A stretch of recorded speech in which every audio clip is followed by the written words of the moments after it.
I'm so happy we're having everyone. Give him as much love as you can. Everyone give it up for Dan LaMorte!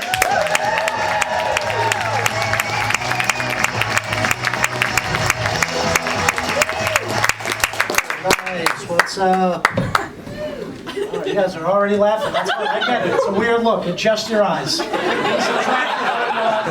fucking ready. We're gonna get dirty up top. We're gonna power through it. We're gonna see what happens, all right? I was on Facebook this morning and I saw a girl post, "Oh my God, just cut off 4 inches of hair. That's so long." So I sent her a message. I was like, "Hey, love the way you describe 4 inches.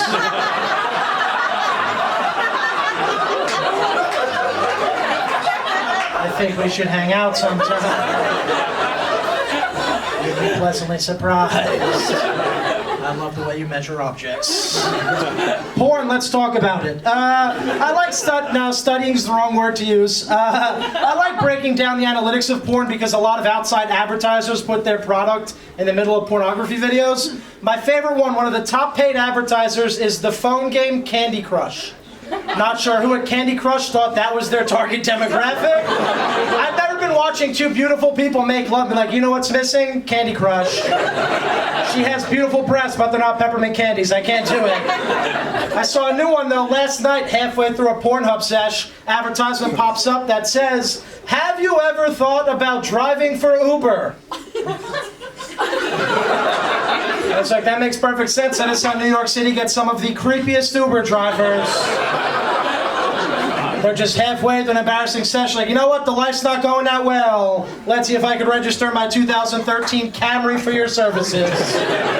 Get weird all you want. Statistically speaking, one of you will be in an Uber later tonight, and now you won't be able to look your driver in the eyes. Because you know exactly what his resume was. As a man, I do think porn is essential because it teaches you like where you stand on the male hierarchy. For instance, porn recently taught me I'm not a man at all. I'll explain. A woman was on her knees portraying a plumber and she reached back for one of her tools and accidentally grabbed the man's genitals. And she was like, "Wow, that's not what a wrench feels like." And my first reaction was, "Fuck, I have no idea what a wrench feels like." Could have been grabbing dicks my entire life. Is that's still a dick? Sorry about that, sir. I have a very weird toolbox. This also happened, I don't know what it says about me. I watched the video until the end. At the end of the video, the male actor winked in the camera, and I, my most vulnerable moment, winked back at him. Not sure what type of life I have to live now. I tweeted that joke and 5 of my followers were like, "Ew, bro, that's disgusting. You watch porn into the end?" Is that not how everybody's doing it? He finishes, I finish, we all go home happy. No man left behind, that's what I was taught in this great country. Alright, we made it through the porn chunk, that's good. Let's get personal. Last week, my pediatrician told me I was an alcoholic. That's a sentence I never thought I'd say out loud. He was like, "You drink too much beer." I was like, "You touch too many kids." And I guess we're not seeing each other anymore. I will answer the questions you're having about that joke. 1, yes, I do still see my pediatrician. I'm only 23 years old. I'm pretty sure that's normal, or so that's what I tell the parents in the waiting room. 2, yes, I'm only 23 despite having a face that looks like it's on season 7 of Sons of Anarchy. I cannot control how rapidly my body depletes. Someone's like, "Well, Dan, the beard adds 10 years to your face." I was like, "Yeah, well, it also subtracts 3 chins, so pick your poison, buddy." And 3, yes, I did get told I was an alcoholic while sitting on a bed that was shaped like a fire truck. It was very comforting to find that news out that way. In 2017, I was in 2 near-death car accidents. If you haven't done it, try it out. It's a lot of fun. The first one, I was in the hospital for 2 days. The doctor came into the room. He was like, "Good news and bad news. Good news, your neck and back are fine. Bad news, you got a fatty liver." I was like, "Yeah, I know." He was like, "What do you mean you know?" I was like, "Well, doc, I'm not sure if you know how bodies work, but my liver is not sneaking out and going to Planet Fitness. While the rest of this is in here together, drinking milkshakes and eating fried chicken. We're all in this together." And that does tie back to, I gotta address the alcoholic thing.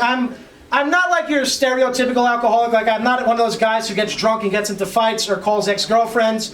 Not me. I get drunk, I go home, I go on eBay, and I bid on high-end Harry Potter memorabilia. You don't know what true addiction is until you come home from work one day and there's a box of 28 hand-carved wands and a Daniel Radcliffe life-size cutout on your front porch. And your only reaction is not again. Crap. Put it with the rest of them, right next to Weasley and Hermione. Second car accident, I broke 9 bones in my body. They gave me Percocet for the first time, which I'd never taken. Important part of this story, I still live at home with my parents, if you haven't figured that out yet. I think it's pretty obvious. My mom looks like she dressed me for 6th grade pictures today. So I'm home, I'm like, you know what, I'm a big dude, I'll take 4 Percocets, that should do the job. It did that job and about 15 jobs after. So I'm tripping balls, I turn on the TV, what's on? Family Feud, start having the goddamn time of my life, as if Steve Harvey is right next to me. I was like, yo, Steve, number 1 answer, cotton candy, show me the board. And my mom walked in and she was like, Dan, why are you yelling at the TV? I was like, Steve Harvey, Family Feud. She was like, Dan, the TV's not even on. I was like, well, Mom, I'm going to take Percocet for the rest of my life now. Are you telling me there's a drug that exists and I make up an entire game show in my head, including Steve Harvey? Sign me up. Let's get into rehab. I'm taking you to some places and it's going okay. I recently hit rock bottom. I don't believe in that word. I live a perpetual rock bottom, but I know society likes that word. I guess the specific instance was I got pulled over for a suspected DUI. The problem was the only reason I was swerving was because I was dunking nuggets in barbecue sauce. And the cop came to my window and I was like, are you going to breathalyze me? He's like, dude, it looks like you're having a bad enough night as it is. I was like, fair enough. You want a nugget? He's like, no, you need all those for yourself. The only reason I tell that joke is because I think as a society we've gotten overly politically correct, in which that joke has gotten me a lot of hate mail. Last week, I'm not even joking, I woke up to an email and the header said, mad about your McNuggets joke. And I was like, this is going to be golden. Let's open this shit up. So I look at it and it said, have fun telling that joke, but I hope you also tell all of the people about the people you've killed while dunking your nuggets and driving. Now, a normal person would not answer that email, but I'm not normal and I needed a story for a joke, so I was like, let's have some fun, buddy. So I messaged him back, I was like, hey, thanks for the concern, but I didn't kill anybody while I was dunking my nuggets. He answers back, how would you know? I was like, well, one time a bug flew into my windshield and I felt it, and I'm pretty sure a human would make a much larger noise. He was like, all right, but it's McNuggets today, what is it tomorrow? Heroin? Yeah, because that's how the correlation of drug use goes, buddy. One day it's nuggets, next day it's heroin. If it all goes well, today it's nuggets, tomorrow it's nuggets. That's the life I live. And also, stop getting so upset. I don't actually dunk my nuggets while I drive. It's a joke. The girl that I kidnapped sits in the seat next to me. And she dunks the nuggets for me while I drive. So we're all safe on the road tonight. I was watching powerlifting on television this morning because that's where I'm at aesthetically, and strap in, this is a tough joke. There was 2 announcers on the powerlifting television show, which if you ask me, is roughly about 2 more announcers than you really need for a powerlifting television show.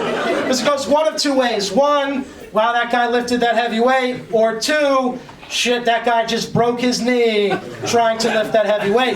But one of the announcers threw me for a loop. He turns to his co-announcer, he goes, hey Joe, did you know the average kindergartner weighs 45 pounds? Which means on each side of that bar, there's 8 kindergartners. What? Did you just nationally out yourself as a pedophile on ESPN2? That is not a statistic any grown man should know. And also, 45 pounds, Mr. Powerlifter. I know for a fact I weighed 85 in kindergarten. Not too sure I get little horseshit statistics from. I'm a pretty happy person, I guess, despite everything about my face. Although, I recently went through like my first adult breakup. Don't worry, though, it was a mutual decision between her and her friends. They got together, it was like, Dan needs to go. I'm like, yeah, that's fine, I'm gonna get out of here anyway. What happened was, I wasn't killing it financially, if you couldn't tell from this $12 outfit, and we were watching a video of Sylvester Stallone, and in the video, he said, when I wrote the movie Rocky, I had $107 in my bank account. Before I could stop myself, I yelled out, "Bro, we get it. You've always had money."